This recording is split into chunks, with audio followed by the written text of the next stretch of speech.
Residents dig out after severe weather. Tornadoes killed at least 27. Here's what to know. Residents in Kentucky and Missouri began sifting through damage in tornado-stricken neighborhoods and clearing debris on Sunday after severe weather storms swept through parts of Midwest and South, killing more than 24 people. Kentucky was hardest hit as a devastating tornado damaged hundreds of homes, tossed vehicles, and left many homeless. At least 19 were killed, according to Governor Andy Beshear. Most of them in southeastern Laurel County. 10 more people were critically injured, with state leaders saying the death toll could rise in the next few days. The storms were part of a weather system on Friday that also killed 7 people in Missouri and at least 1 person in Virginia. It also caused tornadoes in Wisconsin, brought punishing heat to Texas, and temporarily enveloped parts of Illinois in a pale of dust on an otherwise sunny day. More than 55,000 people were still without power Sunday across Missouri and Texas. Homeland Security Secretary Kristi Noem said in a statement Saturday evening that she spoke to Missouri Governor Mike Keogh, Kentucky Governor Beshear, and Illinois Governor J.B. Pritzker to offer federal resources and action for the deadly tornadoes and storms impacting Missouri, Kentucky, and Illinois. Noem noted they discussed how while emergency management is best led by local authorities, we enforce that DHS stands ready to take immediate action to offer resources and support. In hard-hit Kentucky, Beshear said on Sunday that officials are working to secure emergency housing options as cleanup begins. He said survey teams were expected to on the ground in Kentucky on Monday so the state can apply for federal disaster assistance. We are working hard at this morning, addressing the tragic damage and deaths caused by the severe weather, he posted on X Sunday morning. So at first, people were trying to say that, DOGE had led to the cuts of the NWS issued the tornado warnings. And that's not true, but it's true that DOGE left the NWS on weaker footing, you know what I'm saying, because of their cuts. And so, it was going to happen. But also think about this, ladies and gentlemen, they're going to cut FEMA too. You know what I'm saying? So if you ain't got a weather system preparing you for what's going on, they're going to cut FEMA too. Here on the West Coast, we're supposed to have an earthquake that's going to cause, and this is the fine print they're leaving out. It's going to cause 10,000 additional earthquakes when this volcano erupts off the coast that we reported on before. Oregon. They're destroying our infrastructure is being destroyed. And what happened in Kentucky is just the beginning. Think about it, it's just a tornado. What's going to happen when a hurricane comes in? Huh? What's going to happen when a tsunami hits? What's going to happen when a major earthquake hits Texas? Because they've been hit a lot recently. Yep. You know what I'm saying? What's going to happen when Yellowstone takes off? You know what I'm saying? Like, they act like these cuts are not. You're cutting the NOAA. You're cutting FEMA. You're telling states they need to take care of themselves. But then you want to give massive tax cuts, to the wealthy, basically a money grab, money gives back to the wealthy. It just doesn't make sense because you're leaving the people without the necessary services that they need.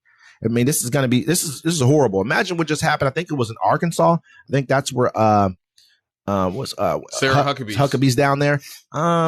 She basically asked for money for the same exact thing. They had some pretty severe weather down there, and he told him, no way. But he understands this is 3 states now. What are we going to do? I guarantee you they're going to rush to other people's aids, other countries' aids, and do whatever else. You guys always talk about this kind of stuff then when it's going on for anybody else. Talk about it now. This is America right here that's being damaged. People are dying in severe weather. This is from weather. This is from weather. Climate change. Think about it. Where is it coming from? Well, that's the whole thing. See, climate change makes him look stupid. So he wants to get rid of climate change. They got rid of any talk of climate change, any talk of any of that stuff. And so they're just going to keep ignoring. They expect the states to do it, but the states don't have enough money. And I don't think the red states understand that people in blue states aren't going to send you money like we used to. This ain't a connected America no more. So, you guys are going to suffer. You're going to lose the land. Someone's going to buy it up from you. It's a sad state of affairs. Because if you have to rely on yourself, this is what the people don't understand. This is what the government's for. You say the government's too big. There's a reason it's too big because our country is big. We're the number one economy in the world, in the entire world. Our government should work that way. Now, do I understand that, sometimes people that, the liens, not the liens, but like the rules and the policy and some of the stuff is out of control? Yes. Just like your HOA is. Regulations. Exactly. They're out of control, right? But you don't scale back this much. But we are. And now you're going to see the effects. You just made a great point. The point of it is, he said that, having bigger government, but honestly, every single major economy in the world, probably damn near every country in the world, more than likely, their number one employer is their federal government. That's just what it is. It's everywhere. It's not just us. It's either the defense side of things, where it's their military, or it's another part where it's their government having employees. There's other ones like Amazon and Walmart that's here in America, but that's it's a blessing for us to have that sort of massive employers. But that's an important part. You're governing over something that's massive and big. It needs to be. You got look at it like this: the Veterans Affairs Department. They're trying to get rid of 70,000 workers, man.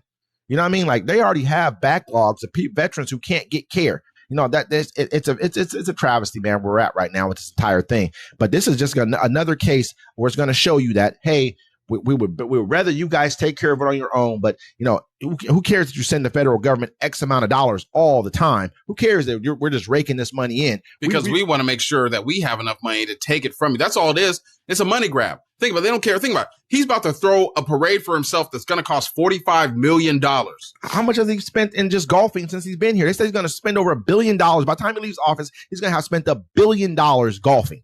$1 billion. But you know that most of that money's going to golf resorts that he owns. Yeah. That money, he's shifting it back into his own pockets. And you guys sit here and I know there's so many things we can get into with that, but I don't want to, because I go down that road, because in reality, you guys make excuses for this person right here, but you were like, oh, Burisma, Joe Biden, Hunter Biden, blah, blah, blah, Ukraine giving them money. This dude's doing it right in front of your face. He's taking meme coins, letting other governments buy his meme coin in order to put money back into his pocket. Right in your face, and you make excuses for it. This is shameful, man. It's worse than that. I don't want to hear about that. It's worse than that. I mean, but like both sides is kind of doing some funky stuff. So let's get into this one.